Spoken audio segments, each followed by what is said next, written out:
Hello students, आज हम लोग वाच्य का अध्ययन करेंगे। वाच्य, सबसे पहले आप वाच्य जानिए क्या होता है। वाच्य का अर्थ होता है कथन।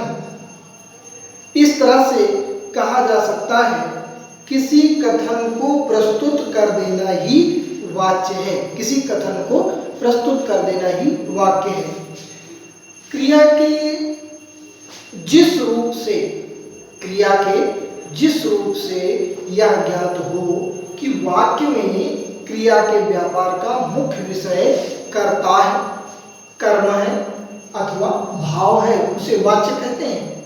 एक लाइन में परिभाषा आप लोग नोट कर लीजिए कि क्रिया के जिस रूप से यह ज्ञात हो कि वाक्य में क्रिया के व्यापार का मुख्य विषय कर्ता है, कर्म है अथवा भाव है, उसे ही हम वाच्य कहते हैं। जैसे अगर हम उदाहरण देखते हैं कि कोई एक चित्र दिखाया गया, जिस चित्र में एक बच्चा पढ़ रहा है। हमने किसी से पूछा कि इस चित्र में क्या दिख रहा है। एक बच्चे ने आंसर दिया कि ये बच्चा पुस्तक पढ़ता है। किसी ने कहा कि इस बच्चे के द्वारा पुस्तक पढ़ी जा रही है। किसी ने कहा कि ये पुस्तक पढ़ता है। किसी ने कहा कि यह पढ़ता है। इतना ही बताया, आंसर हमको इतना मिला। लेकिन इसमें जो स्पष्ट है वो क्रिया के का जो व्यापार है, इसका मुख्य विषय कर्ता है। कर्ता माने जैसे राम, एक चित्र जिसमें हमने दिखाया कि राम पुस्तक पढ़ रहा है, तो एक बच्चे ने उत्तर दिया कि राम पुस्तक पढ़ता है। दूसरे ने कहा कि राम के द्वारा पुस्तक पढ़ी जा रही है। तीसरे ने कहा कि राम पढ़ता है।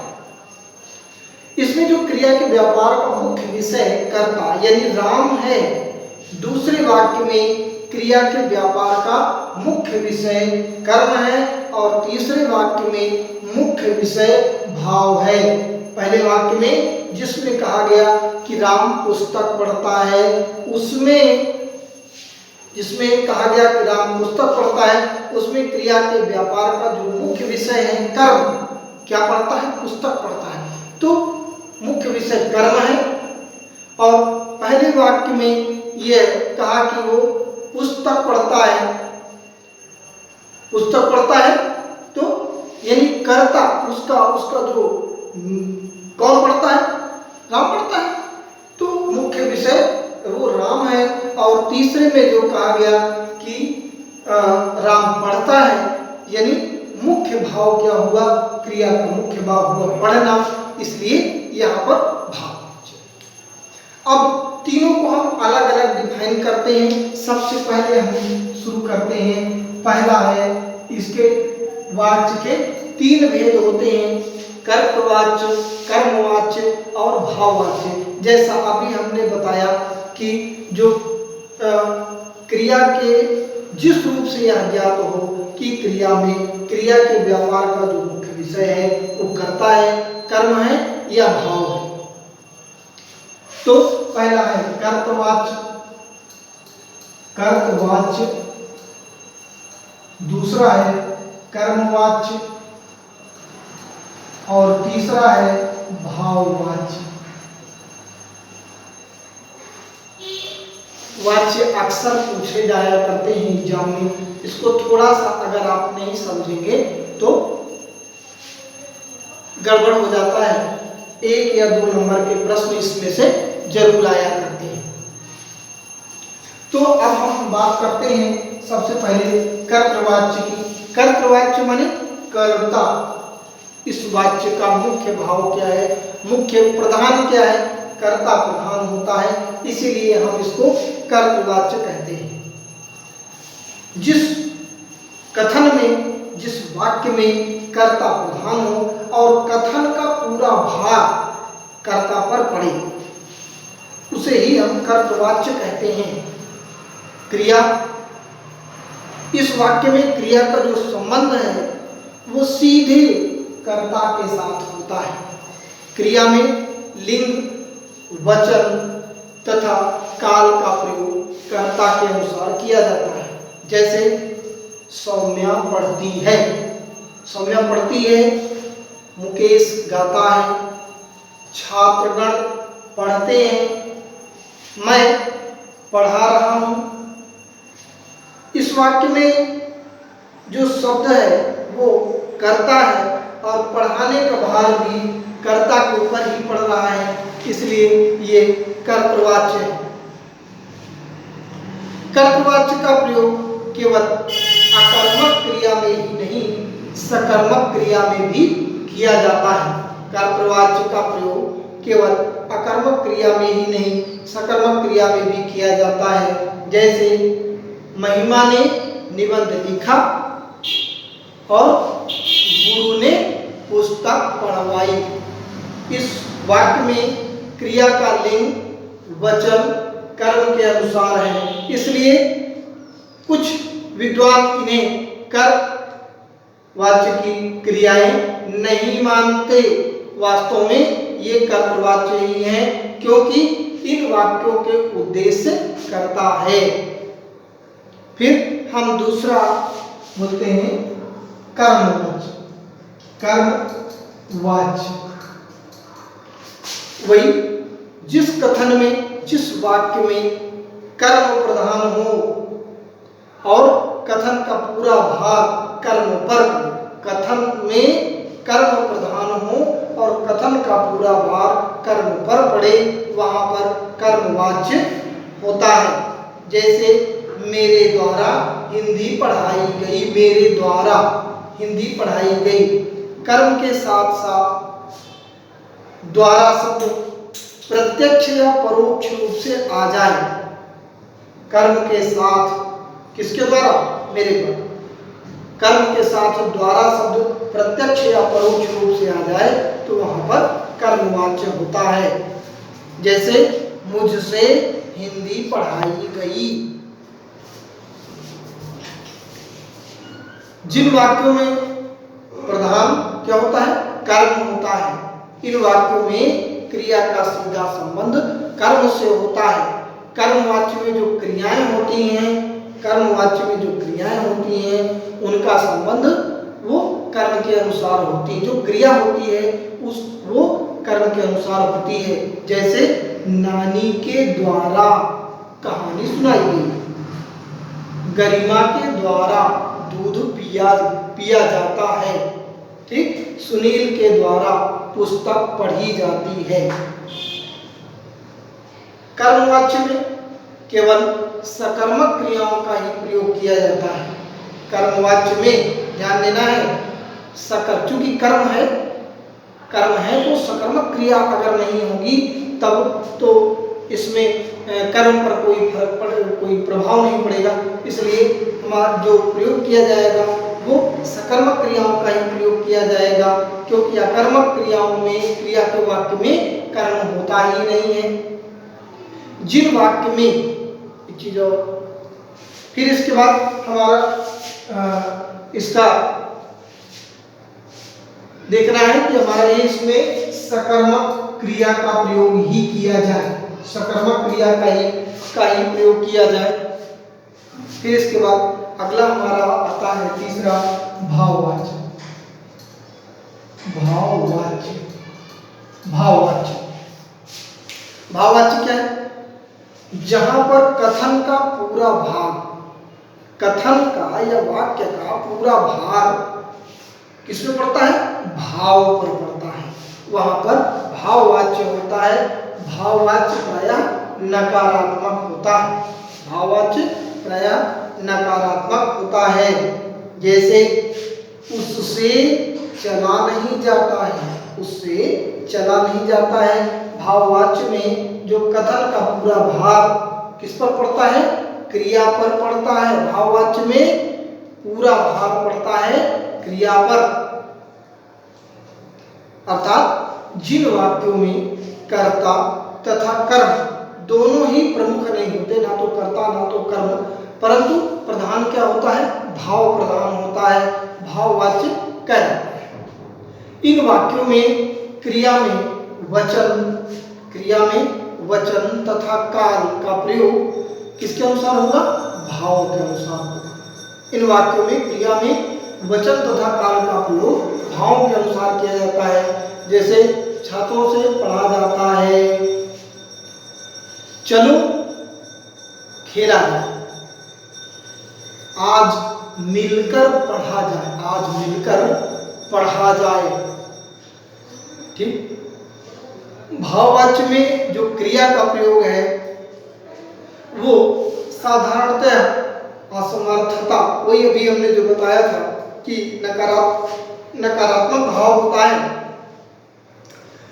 जो क्रिया का प्रयोग होता है वो साधारणतया असमर्थता अथवा विवशता को प्रकट करने के लिए प्रयोग किया जाता है। भाववाच्य में ध्यान देना है कि जो कर्मवाच्य है यहाँ पर सकर्मक क्रिया होगी, लेकिन जो भाववाचक है, भाववाच्य है, यहाँ पर अकर्मक क्रिया होगी। इसका भी हमको ध्यान रखना पड़ेगा। फिर वाच्य का हम प्रयोग कहाँ करते हैं, इसको आप देखिए। वाच्य कोई नई चीज नहीं है। अंग्रेजी में हम लोगों ने एक्टिव वॉइस पढ़ा था और पैसिव वॉइस पढ़ा था। हिंदी और अंग्रेजी में थोड़ा सा अंतर है, जिसको हम एक उदाहरण के द्वारा समझ सकते हैं कि जैसे Mohan is composing a poem. Mohan is composing a poem, ये क्या है? एक्टिव वॉइस कर्तृवाच्य, और कर्मवाच्य इसका होगा a poem is being composed by Mohan. A poem is being composed by Mohan, ये हमारा हुआ पैसिव वॉइस अर्थात कर्मवाच्य। इस वाक्य को अगर हम हिंदी में लिखते हैं, हिंदी में, तो मोहन एक कविता की रचना कर रहा है, ये हमारा हुआ कर्तृवाच्य, और मोहन के द्वारा एक कविता की रचना की जा रही है, अथवा एक कविता की रचना मोहन के द्वारा की जा रही है, ये हमारा हो गया कर्मवाच्य। इस प्रकार उदाहरण से स्पष्ट हो रहा है कि अंग्रेजी में कर्म तथा कर्ता का स्थान परिवर्तित होता है, ठीक, परंतु हिंदी में यह आवश्यक नहीं है, यह वैकल्पिक है। स्थान बदले या न बदले, स्थान बदले या न बदले, ये तो उस कथन को कहने वाले वक्ता के ऊपर निर्भर होता है। अंग्रेजी में अब देखते हैं कर्ता के साथ बाई का प्रयोग करते हैं, बी बाई का प्रयोग करते हैं, वाक्य को कर्मवाच्य में परिवर्तित करते हैं। और हिंदी में कर्ता के साथ से या के द्वारा, कर्ता के साथ से या के द्वारा का प्रयोग करके कर्मवाच्य का निर्माण कर लिया जाता है। अंग्रेजी में अधिकांशतः जो सकर्मक क्रिया के साथ वाक्यों का ही अकर्तवाच्यीकरण होता है और अकर्मक क्रियाओं का नहीं। जैसे मोहन लाफ, इसका कर्मवाच्य का अकर्तवाच्य नहीं बनता है, जबकि हिंदी में सकर्मक तथा अकर्मक दोनों क्रियाओं का अकर्तवाच्यीकरण हो जाया करता है। इसलिए हिंदी में अकर्तवाच्य के दो भेद होते हैं। कौन कौन सा? पहला हमारा होता है कर्मवाच्य और दूसरा हमारा होता है भाववाच्य। वाक्य अगर सकर्मक क्रिया होता है तो कर्मवाच्य बन जाता है, जैसे महिमा के द्वारा नृत्य किया जाता है, राम के द्वारा पुस्तक पढ़ी जाती है। और दूसरा हमारा भाववाच्य है, अगर अकर्मक क्रिया वाला वाक्य है तो अकर्तवाच्यीकरण अगर उसका किया जाता है तो वो भाववाच्य हो जाता है। जैसे बच्चे खिलखिलाकर हंसते हैं, ये बच्चे खिलखिलाकर, कौन खिलखिलाकर हंसता है? बच्चे करता है, इसलिए वो कर्तवाच्य है। लेकिन अगर इसको भाववाच्य बनाया गया तो बच्चे के द्वारा खिलखिलाकर हंसा जाता है। मैं चल नहीं सकता, कर्तवाच्य है, और मुझसे चला नहीं जाता, ये हमारा होता है भाववाच्य। वाच्य का जो परिवर्तन किया जाता है, इसको भी अगर हम देख लें कि कर्तृवाच्य से कर्मवाच्य बनाना, कर्तृवाच्य से कर्मवाच्य बनाना कैसे बनाया जाता है। कर्मवाच्य बनाने के लिए कर्तृवाच्य के कर्ता के साथ, कर्मवाच्य बनाने के लिए कर्तृवाच्य के कर्ता के साथ करण कारक की जो विभक्ति है, कौन सी विभक्ति है, पिछले में हमने बताया था से के द्वारा, करण कारक की विभक्ति है से के द्वारा का प्रयोग किया जाता है। जैसे विदिशा पढ़ती है, विदिशा पढ़ती है, कौन पढ़ती है, विदिशा पढ़ती है। विदिशा हमारी हुई कर्तृवाच्य, क्योंकि कर्ता पर भार पड़ा, कर्तृवाच्य, और विदिशा से पढ़ा जाता है, ये हमारा हुआ कर्मवाच्य। किससे पढ़ा जाता है, विदिशा से, विदिशा से, तो कर्मवाच्य में इसमें विदिशा के साथ में से चिन्ह लगा है, करण कारक। जे अभी हमने बताया था कि कर्तृवाच्य के कर्ता के साथ करण के विभक्ति चिन्ह से या के द्वारा का प्रयोग करते हैं। दूसरा क्या है कि कर्तृवाच्य वाक्य के लिंग तथा वचन, लिंग वचन तथा कर्म क्रिया के अनुसार बदल दिए जाते हैं। कर्तृवाच्य का जो लिंग है, जो वचन है, जो कर्म है, उसको क्रिया के अनुसार बदल दिए जाते हैं। जैसे मैं भोजन कर रहा हूँ या मैं भोजन करता हूँ, ये हमारा हो गया कर्तृवाच्य। लेकिन मुझसे भोजन किया जाता है, ये हमारा हो गया कर्मवाच्य। मुझसे भोजन किया जाता है, कर्मवाच्य से लगा है इसमें। फिर जाना क्रिया का, जाना क्रिया का कर्तृवाच्य की मुख्य क्रिया के काल वाला रूप जोड़ दिया जाता है। जाना के लिए वचन भी कर्म के अनुसार होगा। जैसे वह नृत्य करता है, नृत्य करता है कर्तृवाच्य, लेकिन उससे नृत्य किया जाता है, उससे नृत्य किया जाता है, हमारा हो गया कर्मवाच्य। कुछ मैं उदाहरण आपको बता दे रहा हूं। कर्तृवाच्य प्रेमचंद ने अनेक सामाजिक कहानियां लिखी कर्मवाच्य बनाने के लिए। तो किसने लिखा, प्रेमचंद पर पड़ा, पूरा भार प्रेमचंद पर पड़ा, प्रधान प्रेमचंद है, प्रेमचंद ने लिखी। और कर्मवाच्य बनाने के लिए प्रेमचंद द्वारा अनेक सामाजिक कहानियां लिखी गई। माँ कपड़े धो रही है, कर्तृवाच्य, माँ के द्वारा कपड़े धोए जा रहे हैं, कर्मवाच्य। पिता ने अतिथि का स्वागत किया, पिता ने अतिथि का स्वागत किया, कर्तृवाच्य। पिता के द्वारा अतिथि का स्वागत किया गया, अतिथि का स्वागत किया, प्रधान कौन हुआ, अतिथि, अतिथि का, तो अतिथि हुआ, तो कर्मवाच्य।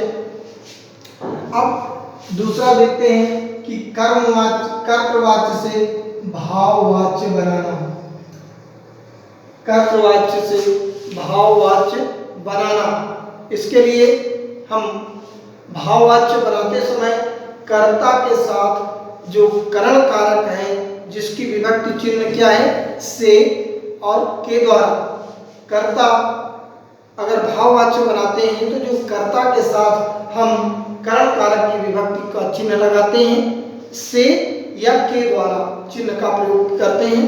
फिर जाना क्रिया का जो कर्तृवाच्य की क्रिया के काल का रूप लगाया जाता है। भाववाच्य में क्रिया सदैव पुल्लिंग एकवचन, भाववाच्य में क्रिया जो है वो सदैव पुल्लिंग एकवचन तथा अन्य पुरुष की प्रयुक्त होती है। पुल्लिंग एकवचन अन्य पुरुष, जैसे पढ़ा जाता था, खाया जाता है। अब इसमें हम देखते हैं, कुछ उदाहरण आपको बताते हैं। जैसे मैं खाता हूं, कर्तृवाच्य, मुझसे खाया जाता है, भाववाच्य। अब चलें, अब चलें, कर्तृवाच्य। अब चला जाए, ये हमारा हो गया भाववाच्य। लड़की गेंद से खेल रही है, लड़की गेंद से खेल रही है, कर्तृवाच्य। और लड़की के द्वारा गेंद से खेला जा रहा था। आओ घूमे, आओ घूमे, कर्तृवाच्य। आओ घूमा जाए, ये हमारा होता है भाववाच्य। फिर हम सोएंगे, हम सोएंगे, ये होता है हमारा कर्तृवाच्य। हमारे द्वारा सोया जाएगा, ये होगा हमारा भाववाच्य।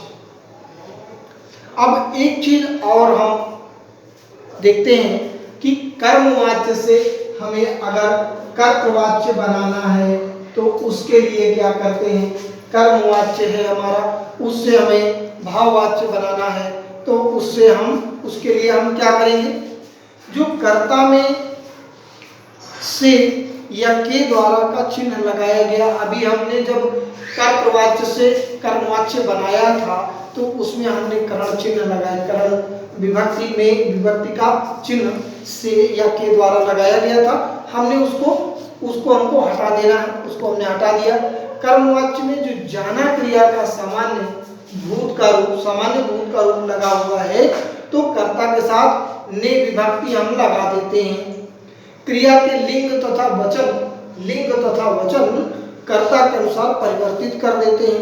यदि क्रिया भूतकाल की है तो लिंग तथा वचन कर्म के अनुसार होते हैं। जैसे राम के द्वारा पुस्तक पढ़ी गई, राम के द्वारा पुस्तक पढ़ी गई के द्वारा हम यहाँ हटाएंगे, कर्मवाच्य है। और इसको जब हम हटा देंगे तो राम ने लगा दिया हमने, राम ने पुस्तक पढ़ी, कर्तृवाच्य। अब कुछ हम उदाहरण बताते हैं। जैसे शिक्षक द्वारा छात्रों में मिठाई बांटी गई, ये कर्मवाच्य। शिक्षक के द्वारा छात्रों में मिठाई बांटी गई, द्वारा हटाना है और ने लगाना है। शिक्षक ने छात्रों को मिठाई बांटी, कर्तृवाच्य। मोहन द्वारा भोजन किया जा रहा था, ये हमारा कर्मवाच्य। और मोहन भोजन कर रहा था, ये हमारा कर्तृवाच्य। लड़कों द्वारा पतंग उड़ाई जा रही है, लड़कों द्वारा हटाना है, ये हमारा कर्मवाच्य है। लड़के पतंग उड़ा रहे हैं, ये हम एक मोटी मोटा इसके बारे में फिर से बता दे रहे हैं। जो क्रिया का व्यापार है, वाचक के बारे में, वाइस के बारे में, जो क्रिया का व्यापार है, व्यापार का मुख्य विषय क्या है। कर्ता, कर्म अथवा भाव, इसमें से कुछ भी हो सकता है। दूसरा क्या है, क्रिया के जिस रूप से यह ज्ञात हो, क्रिया के जिस रूप से यह ज्ञात हो कि वाक्य में क्रिया के व्यापार का मुख्य विषय कर्ता है, कर्म है या भाव है, उसे हम वाच्य कहते हैं। इसी के आधार पर हमारे ये तीन वाच्य होते हैं, कर्तृवाच्य, कर्मवाच्य और भाववाच्य। जिन वाक्यों में कर्ता प्रधान होता है उन्हें कर्तृवाच्य कहते हैं। जिन वाक्यों में क्रिया का सीधा संबंध कर्म से होता है, कर्मवाच्य होते हैं। जिन वाक्यों में क्रिया में वचन तथा काल का प्रयोग भाव के अनुसार होता है उन्हें हम भाववाच्य कहते हैं। ये हमारा वाच्य समाप्त हुआ। अगर आपको हमारा वीडियो पसंद आया तो इसको लाइक जरूर करें। धन्यवाद।